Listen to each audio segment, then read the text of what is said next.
ever felt like you were swept off your feet? Yeah. Someone almost too perfect, showered with, just showered with affection, like a fairy tale Oh, romance. yeah. Well, today we're doing a deep dive into something that might sound like that fairy tale, but has a pretty dark twist. We're talking about love bombing, Right. a manipulation tactic Yeah. that is disguised as passionate love. And to help us understand this, we have an expert on the show today. Hi. So maybe let's just start off with what is love bombing? Some people listening might not have ever even heard of this term before.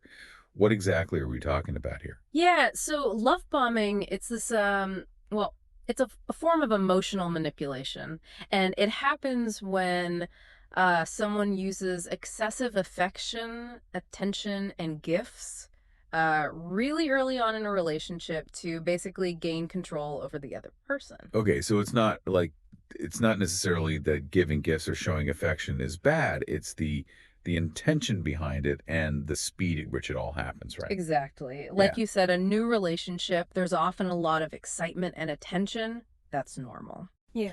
But love bombing, it's like it's on steroids. Everything's really intense, Yeah. really fast. And it's meant to kind of sweep you off your feet before you have a chance to really think clearly. So how can someone, if they're listening to this and thinking, hold on, my partner, they do a lot of these things, is that bad? How do we tell the difference between that natural honeymoon phase we were just talking about and love bombing? What are like the specific signs? Yeah, so some things to look out for, excessive flattery, Yeah. like nonstop compliments. Like every single thing you do is amazing to them. Right, right. It's like you can't do anything wrong. Yeah, and Yeah. then there's the accelerated intimacy. They might start talking about like a future together, marriage, kids really fast, Oh. way too soon. Yeah, like on the second date. Exactly. Yeah. Yeah. And then they might shower you with gifts, like expensive gifts all the time. Oh, wow. And this can feel really good at first, but it's often a way to kind of create a sense of obligation. Yeah, like you owe them something in return. I see. So even though it might feel good to be showered with all this attention and affection and gifts even, it's really important to be mindful of the other person's intentions, right? Like, are they really just trying to buy your affection, or is it genuine? Yeah. And another red flag is that they might try to isolate you from your friends and family. They might make you feel like they're the only one who truly understands you. Oh, that's a big one. Yeah. I've heard about that, where they'll try to put down your friends or your family and say, "Oh, they're just jealous of our relationship," or "They don't really get us." It's like they're trying to make you dependent on them. Right, exactly. And the more isolated you are, the easier it is for them to control you. It's really scary how manipulative that can be. Oh. So, we've talked about the signs of love bombing, but why does it work? Why do people fall for this? It sounds, kind of obvious when you lay it all out like that, but I'm sure it's not always so easy to see when you're in the middle of it. Yeah, and that's the thing. Love bombing, it works because it plays on our very basic human needs, like the need for love, for connection. Hmm. We all want to feel loved and special, and when someone comes along and makes us feel that way so intensely, it's easy to get swept up in it. Yeah.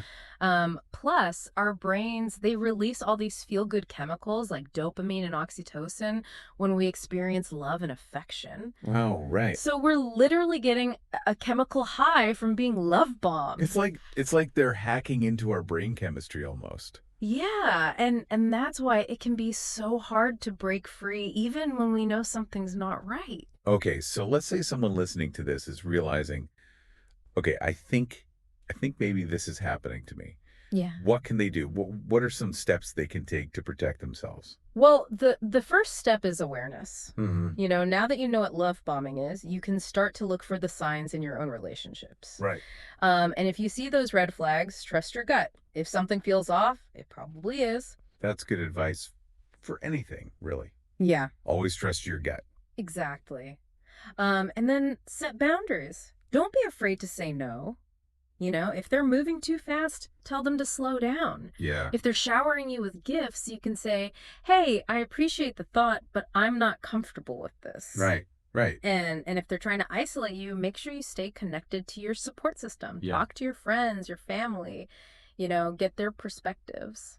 It's like you said before, the more isolated you are, the more power they have over you. So don't let them cut you off from the people who care about you. Exactly. And what if someone tries to set boundaries and the person they're with just blows up or gets really angry? What should they do then? Well, that's a huge red flag. A Right. healthy relationship, you should be able to communicate openly and respectfully. If they can't handle you setting boundaries, then that's a sign to get out. It's a sign that they're not respecting you Right. and that they're not really interested in a healthy relationship. It's all about control. Yeah. Okay. So we've talked about a lot of heavy stuff today, but before we wrap up, I want to leave our listeners with something positive. What's the opposite of love bombing? Like, what does a healthy, genuine connection look like? Well, in a healthy relationship, love and affection, they develop gradually. You get to know each other, you build trust and respect over time. Yeah. It's not this instant overwhelming thing, and both people, they feel safe and respected. They can be themselves. Yeah, you don't feel like you're walking on eggshells worried about saying the wrong thing. Right. It's about genuine connection, not about control. Exactly. Well, I think that's a great note to end on. So, to recap, love bombing is a manipulation tactic. It's not about genuine love, it's about Yeah. control. Yeah. Be aware of the signs, trust your gut, set boundaries. And if something feels off, don't be afraid to walk away. Absolutely. And for our listeners, something to think about. We all crave love and connection, but sometimes in our eagerness to find it, we might overlook some red flags. So, what are some ways you can make sure you're entering relationships from a place of strength and self-awareness? How can you protect your heart and make sure you're not settling for anything less than the genuine, healthy connection? That's a great question to think about. Thanks for listening, everyone, Thanks. and we'll see you next time for another deep dive. Right.